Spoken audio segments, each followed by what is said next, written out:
रूस यूक्रेन युद्ध को 1 साल से ज्यादा का समय हो गया। लगभग बर्बाद हो चुका यूक्रेन आज भी रूस के सामने टिका हुआ है।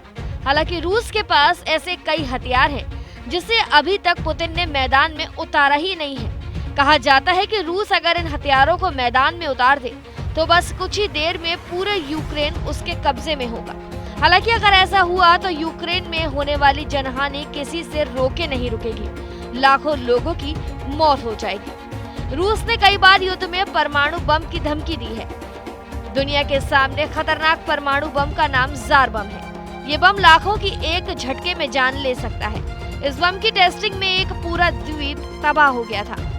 रूस के पास मौजूद खतरनाक हथियार में सबसे खतरनाक है जार बम।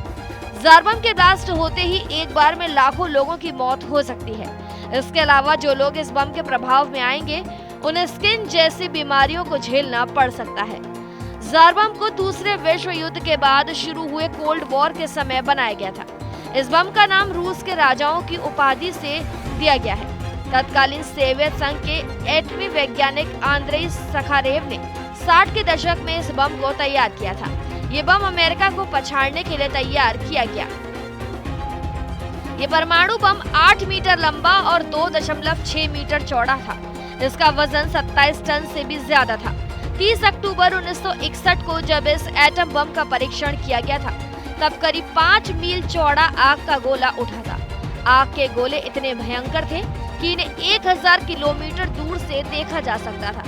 वहीं बम के विस्फोट से उठे धुएं का गुबार करीब 40 मील ऊंचाई तक गया था। इसने करीब 100 किलोमीटर के इलाके को कवर किया था। इस बम की टेस्टिंग मात्र से ही नोवाया जेमलिया द्वीप तबाह हो गया था। हालांकि इसके बाद इस बम की ताकत को घटा दिया गया।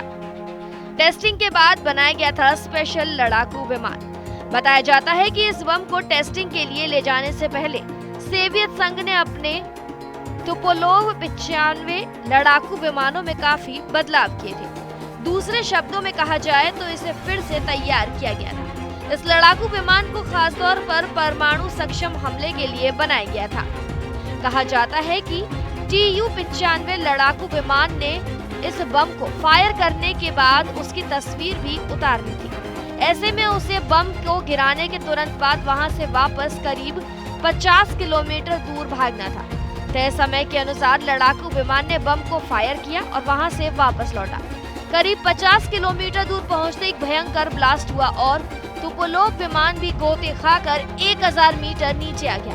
तब जहाज के पायलट ने बताया था कि वो इतना खतरनाक मंजर था कि उस दौरान फाइटर प्लेन को कंट्रोल करना भी काफी मुश्किल हो गया था। जार बम बनाने वाले आंद्रे सखारोव को मिला था नोबेल पुरस्कार।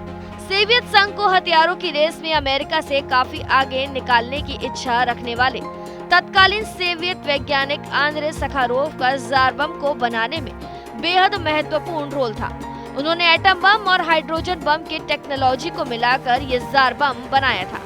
इस बम को टेस्टिंग के बाद 1963 में ऐसे बमों के परीक्षण पर रोक लगा दिया गया था।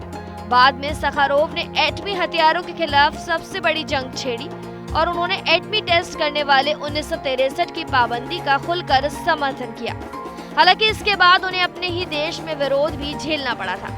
1975 में सखारोव को उनके प्रयासों के लिए शांति के नोबेल पुरस्कार से सम्मानित किया गया था।